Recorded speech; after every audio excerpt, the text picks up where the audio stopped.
Ang mga mata niya ay pula at ang ngiti niya ay parang may mga pangil na kumikinang sa ilalim ng liwanag ng buwan. Doon ako nakaramdam ng tunay na takot. Isang uri ng takot na parang hindi mo na alam kung paano ka makakatakas. Hindi ko na nakuha pang mag-isip, kaya tumakbo ako ng mabilis. Naririnig ko ang mga mabibilis na yabag sa likod ko, at sa bawat hakbang ko, mas nararamdaman ko ang paglapit ng nilalang. Sinag ng buwan.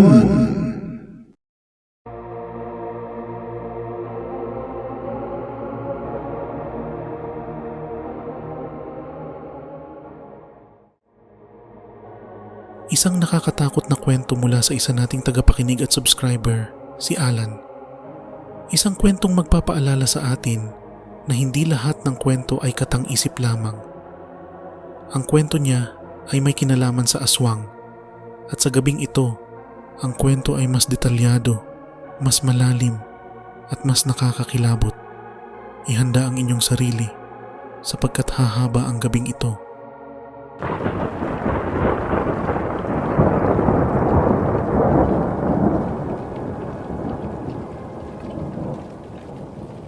Dear Clay, salamat sa pagkakataong ibahagi ang kwento kong ito. Bago lang ako na taga-subaybay sa sinag ng buwan, at bawat kwento mo ay tila may kakaibang hatak sa akin. Kaya heto ako ngayon, ikukwento ko ang isang karanasang bumago sa aking buhay. Isang gabi na hindi ko malilimutan, ang gabi na nakaharap ko ang isang nilalang na akala ko'y nabubuhay lamang sa mga alamat.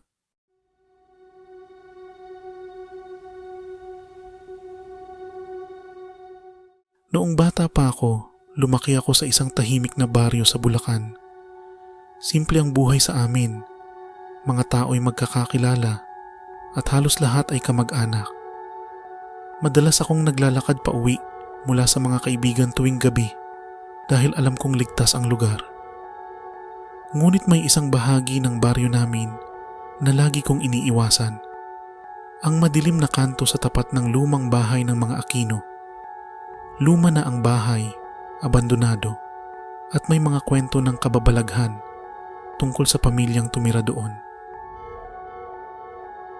May nagsasabi na noong mga dekada 60, may isang pamilya ng mga mangkukulam ang nanirahan doon.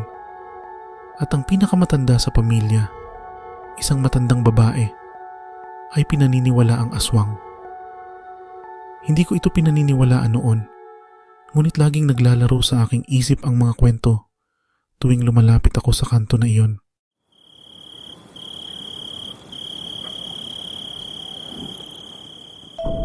Isang gabi ng Oktubre, galing ako sa isang handaan ng kaibigan ko. Madaling araw na nang magdesisyon akong umuwi. Madilim ang daan at kakaunti lamang ang mga ilaw ng poste. Naglakad ako sa karaniwang ruta ko. Ngunit nang makalapit ako sa madilim na kanto, doon ko napansin ang isang bagay. Mas malamig kaysa sa karaniwan ng hangin doon. Tila masyadong tahimik din. Walang ingay ng mga kuliglig o kahit mga palaka. Tila bumigat ang hangin at may kakaibang pakiramdam akong parang may nagmamasid sa akin. Alam kong dapat kong iwasan ang kantong iyon, pero naisip kong wala namang mangyayari kung magmamadali lang akong dumaan. Pinagpatuloy ko ang paglakad habang nakayuko, nilalabanan ang takot na bumubuo sa dibdib ko. Ngunit ilang hakbang lang ang natapos ko nang maramdaman kong parang may sumusunod sa akin.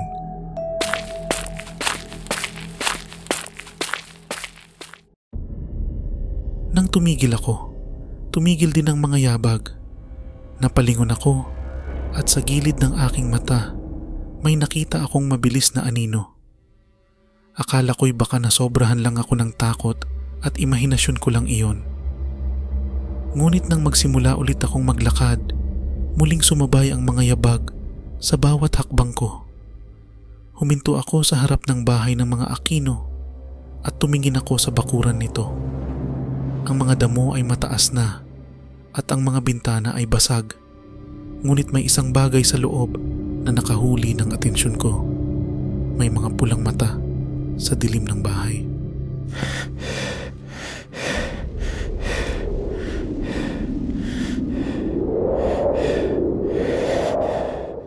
Tumayo ako ng tuwid at inihanda ang sarili ko sa takbuhan.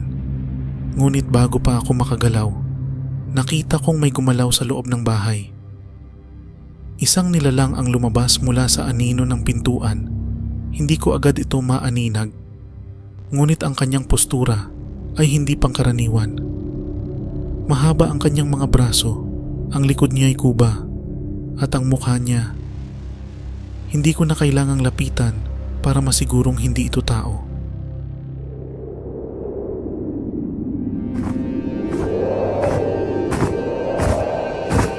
Bigla siyang humakbang palabas ng bakuran at parang tumagos ang lamig sa aking mga buto. Ang mga mata niya ay pula at ang ngiti niya ay parang may mga pangil na kumikinang sa ilalim ng liwanag ng buwan. Doon ako nakaramdam ng tunay na takot. Isang uri ng takot na parang hindi mo na alam kung paano ka makakatakas. Hindi ko na nakuha pang mag-isip, kaya tumakbo ako ng mabilis. Naririnig ko ang mga mabibilis na yabag sa likod ko, at sa bawat hakbang ko, mas nararamdaman ko ang paglapit ng nilalang.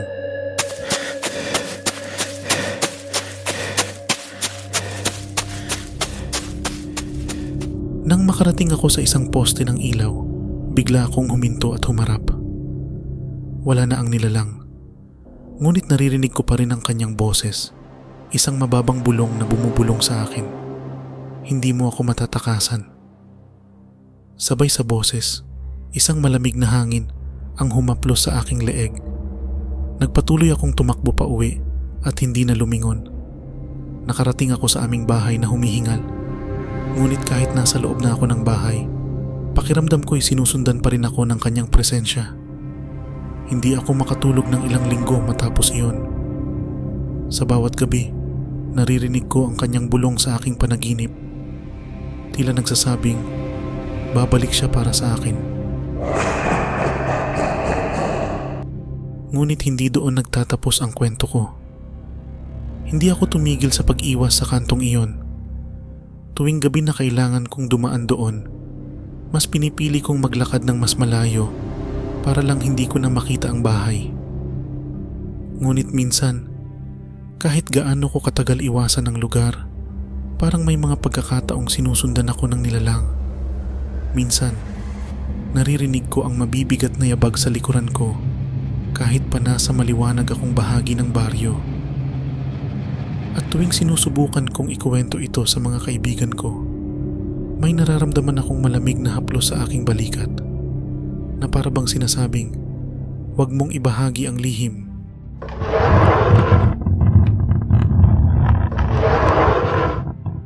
Pagkatapos ng ilang taon, nagpasya kaming lumipat sa ibang lugar, mas malayo sa baryo. Akala ko tapos na ang lahat. Ngunit ilang gabi matapos kaming lumipat, nakarinig ako ng isang kaluskos sa labas ng bahay. Naisip kong baka pusa lang iyon. Ngunit nang tumayo ako para sumilip, nakita ko ang isang anino sa tapat ng pintuan. Hindi ko na kinailangan pang lumapit para malaman kung sino iyon.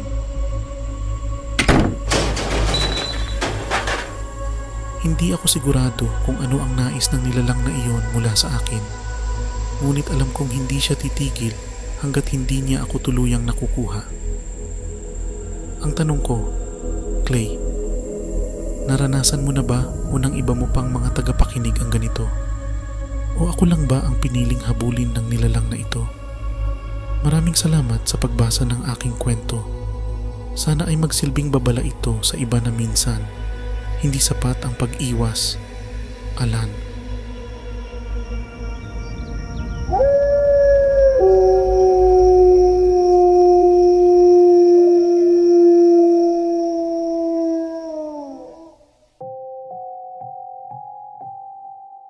Mga kaibigan, isang nakakakilabot na karanasan ang narinig natin mula kay Alan.